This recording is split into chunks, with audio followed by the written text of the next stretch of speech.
The Delta blues was never just music. It was a voice for the unheard, a cry from the soul of the Deep South, a sound born in struggle, baptized in sweat, and carried on the backs of those who lived it. From the cotton fields of Mississippi to the juke joints of Arkansas, the blues took root in the soil and grew into something unstoppable. Long before the blues had a name, its heartbeat was heard in the work songs and spirituals of enslaved Africans.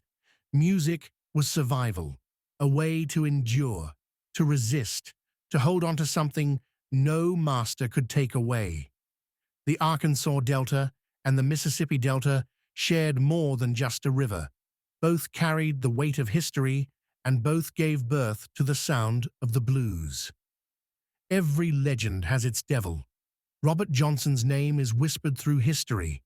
His talent so otherworldly, some say he sold his soul for it. At a lonely crossroads, under a moonlit sky, the devil tuned his guitar, and the blues would never be the same. But Johnson wasn't alone.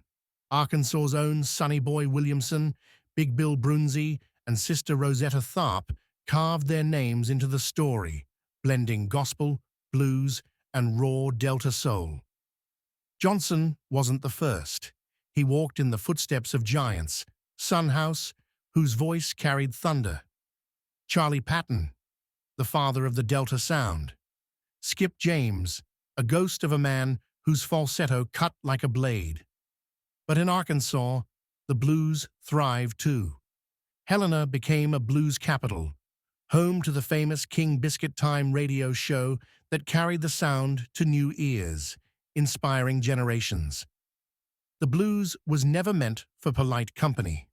It lived in the juke joints, hot, wild, alive, in Clarksdale, in Helena, in West Memphis, where a man with a guitar could tell his troubles and a crowd with their drinks could drown their own, where the sound of a bottleneck slide cut through the smoke-filled air, and the blues roared deep into the night. But the Delta could never hold them. The bluesmen took the train north, Chicago, Detroit, Memphis. They plugged in, turned up, and the blues grew louder, sharper, unstoppable. Muddy Waters, Howlin' Wolf, B.B. King, all raised on the Mississippi and Arkansas Delta blues, all carrying the sound into the electric age. The blues didn't die, it evolved. Rock and roll was born from its bones. The Rolling Stones carried its swagger. Hendrix channeled its fire.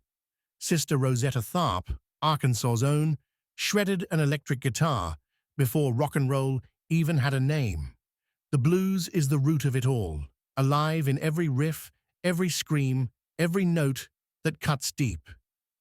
The Delta blues is still here, in every street corner musician, in every backroom bar where a guitar wails. From the Mississippi Delta to the Arkansas Delta, the names may change, but the sound will never die.